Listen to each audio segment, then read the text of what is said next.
When your bones betray you, and the world shifts to whisper that you are no longer the center of your own life, it's not thunder that cracks your heart, it's the quiet.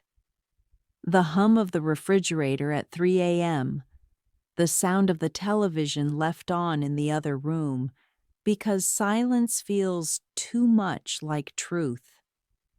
I learned this the day after my stroke, lying in a recliner that wasn't mine, wrapped in a blanket that smelled like antiseptic and lavender air freshener, a scent I grew to despise. I had lived 67 years with a spine forged from war motherhood and widowhood. My husband's death had hollowed me out like a church bell, ringing grief through me for months. But I'd survived. I always did. Or thought I had. That morning, my daughter Lon brought me oatmeal with almond milk for your cholesterol. Ma, she chirped, but there was no sugar, no salt, no warmth. Not in the food and not in her voice. The chair she placed it on was just out of reach. I stared at it for a long time before she huffed, slid it closer, and added, "You know you're not helpless. If you can't pull your weight around here, we have to think about options." Options. She said it like she was offering me flavors of yogurt, not exile. I don't remember eating that day. I do remember the silence afterward. I remember my grandson Leo walking past me glued to his tablet. I remember the way they both made decisions over my head, as though I were made of steam and shadows. Lan's house was new modern, full of clean lines and cold light. It didn't echo like the home her father and I built, the one with the cracked tiles and leaky faucet I'd been told was too much for someone your age. She convinced me to sell it after the stroke, whispering sweet reassurances in the hospital, like promises she'd already packed away. "It'll be easier this way, Ma. You'll be with us. No stress." But what she meant was I would be managed, contained, dignified into invisibility. That night I lay awake thinking about the checkbook. I no longer kept the bank account she now handled just for now, the pension I no longer saw. I thought of the handbag I once clasped so tightly under my arm whenever I went to the market. How I knew every coin inside the names of each vendor, how I once mattered, even in small, dusty transactions. The days slid over me like fog. I was told what to wear, when to eat, when to rest. Sometimes they asked for my opinion on meaningless things, what color bath mat we should order, whether I liked chicken or fish tonight, as though that made me part of the family. But I wasn't family anymore. I was furniture with needs. It wasn't that Lon was cruel. She thought she was doing what was right, what was best. That made it worse. One Tuesday she brought home forms. "Assisted benefits," she said. "Just need you to sign." The pen trembled in my fingers. I read every line, every lie masked as care, every clause that pulled more of my autonomy into her hands. I smiled and said, "I'd think about it." That night, I lay awake tracing every memory of my own mother's voice, warning me in 1,000 little ways to never lose the sound of my own. The next morning, I watched Lan dress for work in her sleek blazer, tapping away at her phone. "Ma, you didn't sign the forms," she said without looking up. I studied her, my daughter, my flesh. And yet she looked through me now like I was a question she didn't have time to answer. "I will," I said, "soon." But what I meant was I won't. I began to wake up at dawn before the rest of the house stirred. I'd boil tea on the stove quietly, just to feel the sound of the kettle whistle and know something in the house still responded to me. I started counting things again. How many steps from the bedroom to the porch? how many coins in the jar I'd tucked under my socks in the drawer. Each small act a rebellion, each breath reclaimed. And then one morning I opened a box I had brought from my old house, the one Lon didn't bother to unpack. Inside were letters, receipts, and a small blue savings book from decades ago. It was dusty but not dead. My name was still on it. And that, my dear reader, is the first time I smiled not from politeness, but from the pulse of something ancient returning. Something like fire. I opened the blue savings book with trembling fingers, as though touching my past self through paper and ink. The pages were yellowed, the handwriting my own, looping and sure. Every deposit, every withdrawal, it was all there, each transaction a testament to choices I had once made. I felt the pulse of my life beating through those numbers, reminding me that I had not always been the ghost wandering through Lon's pristine rooms. I clutched that book like a talisman. That afternoon, when Lon asked if I'd signed the benefits forms yet, I simply smiled, closed the drawer, and walked out the front door without explaining why. The porch felt like a stage, and for the first time in months, I stood center breathing in the warmth of the sun rather than the sterile chill of her living room. Leo looked up from his tablet, curiosity flickering in his eyes, but I held his gaze with something I hadn't dared before: pride. I told them I was going for a walk. They didn't argue. Perhaps they thought it harmless, or perhaps they did not believe I would leave the path leading back to their front door.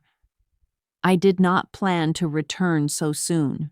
The neighborhood was full of new fences and freshly painted mailboxes, symbols of families beginning or renewing, not decaying. I passed by houses with American flags snapping in the breeze, children's swings hanging still waiting. My legs ached, but the pain was welcome. It was proof of life. I made for the park at the end of the block. The path was shaded by oaks that had been there long before me, and I remembered taking my daughter Lon there when she was little, chasing ducks with soggy bread. Memories came unbidden: Lon's laughter, as the bread disintegrated midair, the way she ran back to me, eyes bright. I closed my eyes and let a single tear roll down, an offering to a past I feared I had lost. When I opened them again, I saw a bench beneath the largest oak trunk. Its paint was peeling but sturdy. I sat, opened the savings book, and began to count again, this time counting the months it's been since I last felt free. 17. 17 months since my husband's funeral. 17 months since the stroke. 17 months of growing small. I flipped through the ledger until I reached the most recent entry, a withdrawal dated 6 months ago. Moved bill to daughter's account. There were no details, only the number. 6 months of invisible erosion. I closed the book and pressed it to my chest. It was absurd to think numbers on paper could be a lifeline, but they were mine, and I needed them. A park attendant approached, offering cold water. I refused, saying I was fine. She nodded and walked away. I realized I almost said "thank you, dear," like an old habit. I smiled at the thought. I was old, yes, but never dear. That word belonged in letters never sent. I sat there until the sun began to lean west, then rose and walked home at a steady pace. Inside the house was quiet. Leo was at a friend's. Lon was at work. My savings book waited in the drawer, but I did not replace it. Instead, I placed it in my lap and called Lon's cell. Her name flashed on the screen with an exclamation point, unread messages. I took a breath and dialed. Ma, her voice was cautious. Lan, I need to talk about the house. I heard her inhale. I've decided I want my own place again. Silence. Then, Mom, we can't have you living alone. I'm asking you to hear me, I said. Not decide for me. I've done everything for your safety. You did it for your comfort. My voice was gentle but firm. You made decisions about my life while I watched. You sold my home, moved me in here, took my money, and asked me to sign papers when you already knew the answer. I'm not angry. I'm awakened. I heard her exhale the tear in her composure. What do you want, Mai? I want my peace, my independence, my dignity. I want to pay my own bills again. I want the option to change my mind. I want a home where I decide what color the bath mat will be. There was a tremble in her voice. Where would you go? A small apartment, I said, within walking distance. Close enough that Leo can visit, but far enough that I am not under anyone's roof but my own. I pictured sunlight pooling through a window, dust motes dancing in the air, a single armchair by a bookshelf where I could write letters or read in the afternoons. Let me think, she whispered. I will find a place, I said, and I will pay for it. We hung up. I sat at the kitchen table, the savings book open before me like an atlas. For the first time, I saw not just numbers but potential. Options. That night I dreamed of walking through a front door that opened on my terms, keys in hand, the echo of my own footsteps welcoming me home. I woke with the taste of that dream still sweet in my mouth, the taste of sovereignty. The next morning I made tea and sat on the porch again, pen and paper in hand. I drafted letters to the landlord of an apartment I'd found in the classifieds. 3 rooms, sunlight in the morning, rent within my means. I wrote clearly, firmly. At the bottom of the page, I wrote my name full and unabridged and signed it as someone reborn. I folded the letter and placed it in an envelope addressed to myself. When I walked to the mailbox, I did so without apology. Each step was an affirmation I matter. My choices matter. When I arrived home, I knew things would not be easy. There would be bills to pay, questions to answer, perhaps resistance. But I felt ready. For the first time since the stroke, I felt whole. The apartment was nothing remarkable by most standards. Modest, with faded linoleum in the kitchen and a creaky screen door that let in the sounds of the street. But when I first stepped into it with the keys in my hand, it felt as though I had crossed a border in myself. The walls were bare, yes, but they were mine. The floors didn't shine like Lon's hardwood, but they welcomed the soles of my feet without judgment. The landlord, a grizzled man named Mr. Coe with thick eyebrows and a gentle smile, had accepted my application with a kind of reverence. Maybe he saw in me a reflection of someone he'd once known. Or maybe he simply respected the way I handed him the deposit, crisp bills from my savings, not a single word of hesitation. He asked if I needed help moving in. I told him, no, thank you. I need to do this myself. The first few days in the apartment were quiet. Not the strained silence of Lan's house, but a tender, open quiet, like the hush of a library before turning the first page of a book. I sat on a cushion on the floor, drank tea from a chipped cup I bought at the thrift store, and let the stillness settle around me like a shawl. It did not suffocate. It comforted. Lon didn't call at first. I wasn't surprised. Leo visited after a week. He shuffled his sneakers at the doorway, awkward in the space that wasn't quite a home yet. I served him jasmine tea and peanut biscuits from a tin. "You really live here now, B?" he asked, his voice unsure. I nodded. "Yes, I do." He looked around, his eyes lingering on the empty bookshelf, the lone lamp, the chair I'd found second-hand but polished until the wood glowed. "It's small," he said. "It's enough," I answered. He didn't say more, but before he left, he hugged me, not the quick, distracted embrace of a boy with someplace better to be, but a long one, like he understood something he couldn't name. His chin pressed into my shoulder, and I felt the warmth of his sincerity. After he left, I wept.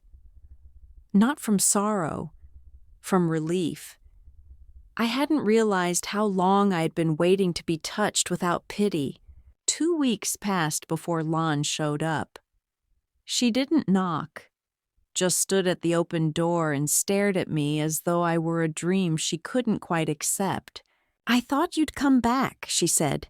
"I know. You've been alone this whole time." "Not alone," I said gently.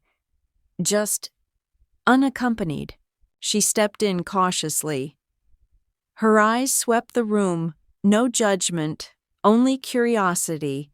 She saw the small table I'd bought, the vase of wildflowers I'd picked from the roadside, the radio playing soft old ballads.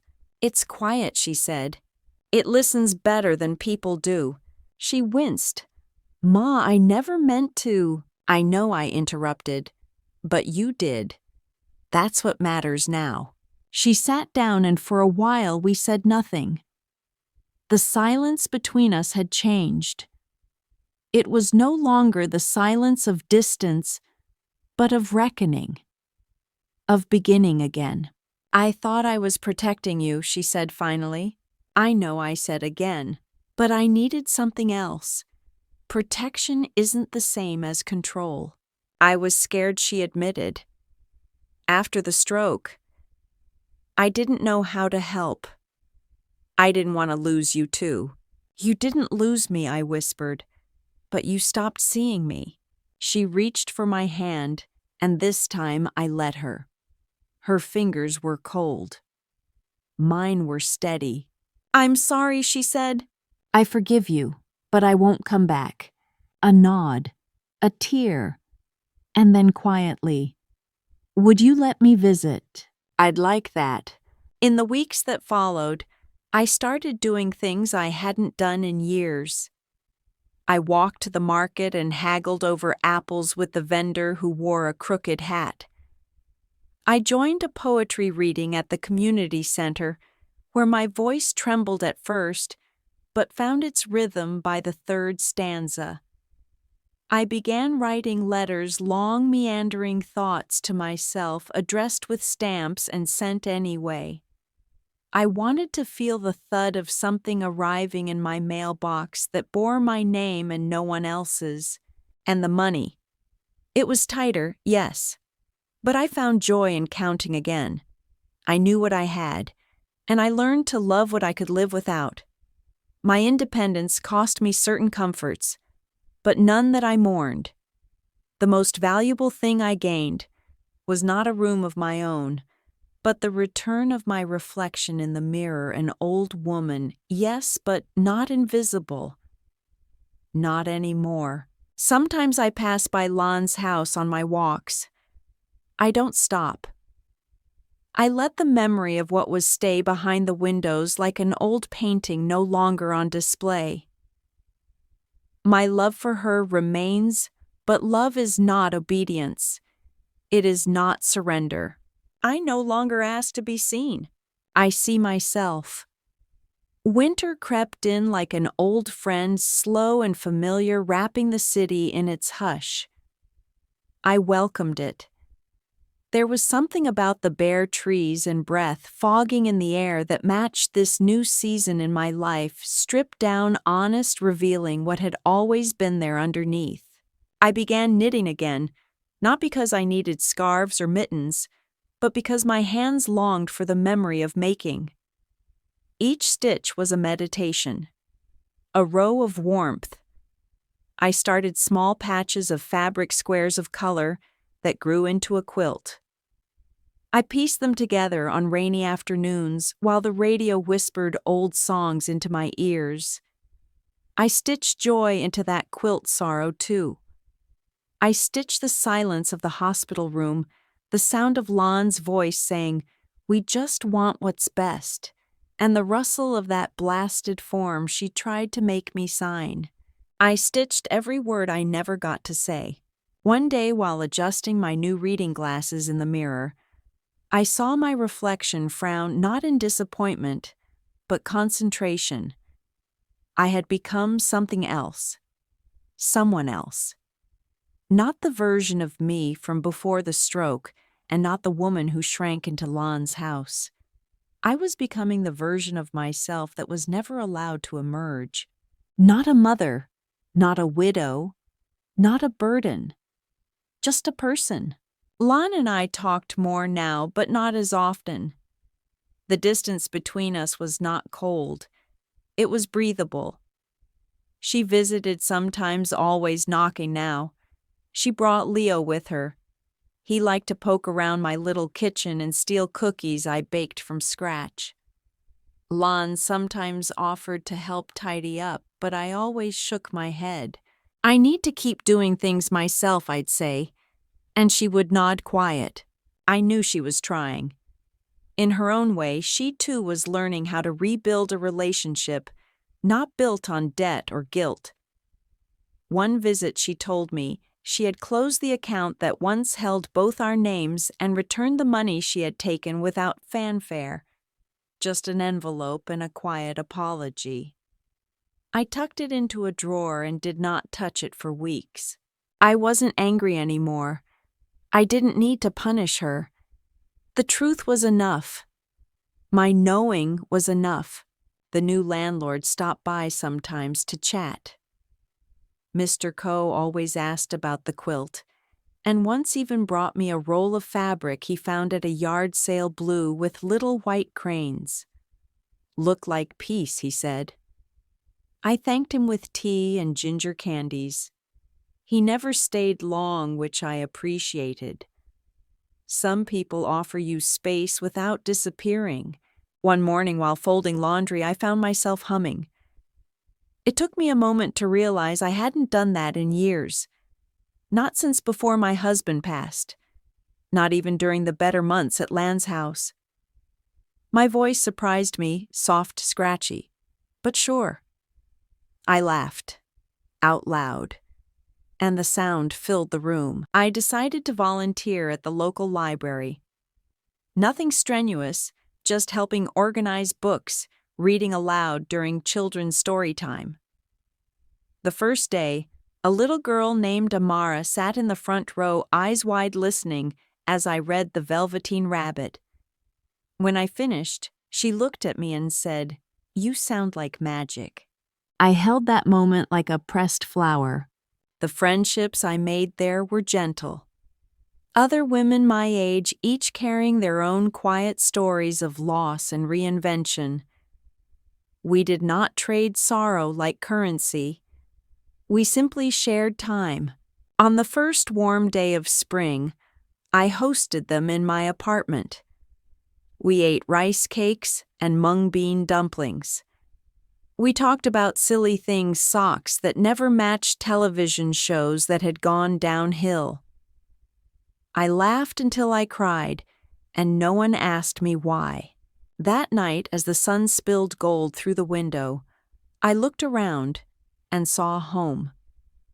Not just a place where I lived, but a sanctuary shaped by my own hands. The quilt lay folded at the foot of my bed. My plants leaned toward the light. My books sat in neat stacks waiting to be read again. I thought of my husband not with pain but with soft memory. He would have smiled at this space, at the woman I had become. He always believed in my strength even when I didn't. Before sleep, I wrote a letter to myself. Just a short one. "Dear me, you've come so far. Keep walking. Love me. I placed it in the drawer with the others. The collection was growing, a record of reclamation. Some days are still heavy. My body doesn't always cooperate.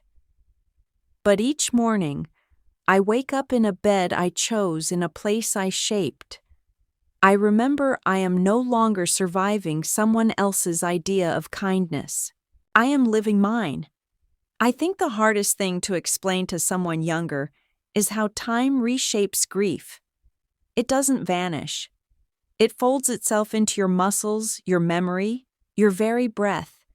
It lingers not like a wound, but like a scar faded but permanent. My husband has been gone for nearly 2 years now, yet sometimes I still turn to tell him something when I find a spoon tucked inside a pot, or when the kettle sings just so. But lately when I turn, I do so with a smile.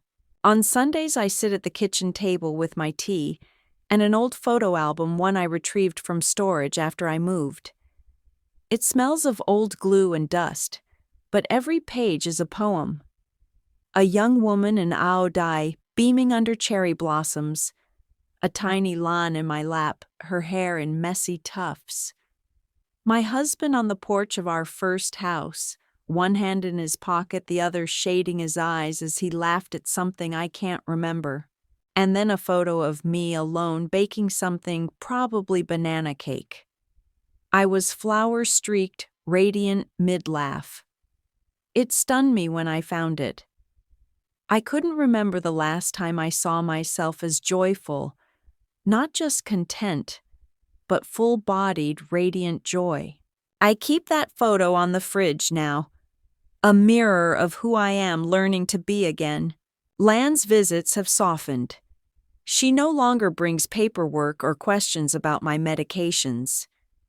She brings food sometimes, but she leaves it in the fridge without commentary. She no longer hovers, no longer insists on cleaning my shelves or fixing my routines. She has begun to ask questions again, not just the obligatory ones, but real questions. How are your poems coming? Or did you end up finishing that novel you mentioned? Last week she surprised me. We were drinking ginger tea together at my table one of our better afternoons, when she said quietly, "I've started therapy." I looked up. "Oh, for myself," she said. "Not for work, not for anyone else. I just realized there are some things I never questioned about how I treat people I love." I reached out and placed my hand on hers. No words, just weight and warmth. It would be easy to cast her as the villain in this story. I won't do that. Lan grew up in the wake of my sacrifices. I gave her everything, and like many children of immigrants, she built a fortress out of that gift, protection, pride, ambition. But in doing so, she forgot that I was still a person. Now she's remembering. And I am remembering who I was before I handed over all my choices. The poems I write now are not about loss. They're about light. The kind that slants through dusty windows or filters through the leaves in the park or glints off the silver of my hair in the mirror. I write about quiet strength, about the resilience in solitude, about the voice of a woman who has stopped apologizing. Sometimes I read them aloud at the library, though I never say they're mine. I let the words live on their own. Leo comes by on his own now, usually on Saturdays. He brings stories from school, silly jokes, and his sketch pad full of dragon heads and mechanical limbs. He's a curious, clever boy, and sometimes I catch him watching me with an expression that's not quite pity, not quite worry, just attentiveness, as though he's listening to a frequency others have forgotten to hear. I told him once, "You don't have to feel sorry for me." He looked confused. "I don't, bah. I think you're awesome. I laughed so hard I nearly spilled my tea. One afternoon, he brought me a drawing me sitting in my armchair quilt on my lap, a book in one hand, a little sun in the window behind me. It wasn't perfect, but it was full of care. In his world, I wasn't a burden. I was something stable, gentle, whole. I tacked the drawing next to the photo on the fridge, and now as I write this, sitting at the same table, sun draping itself across the floor, I feel something I haven't felt since I was a girl sneaking off to read novels behind the temple steps. Freedom. It doesn't come in grand declarations. It doesn't arrive with trumpets or banners. It comes in quiet mornings and steady breath. It comes when you decide to live for yourself and no one else's version of you. I didn't plan this life. I stitched it together from scraps just like my quilt. Some pieces still carry the scent of sorrow. Some are frayed. But each one is mine. I sleep well now. Not always, but enough. I dream of oceans, of open doors, of myself standing at the edge of something beautiful and unknown, with nothing to prove and everything to feel. In those dreams, I am always walking forward,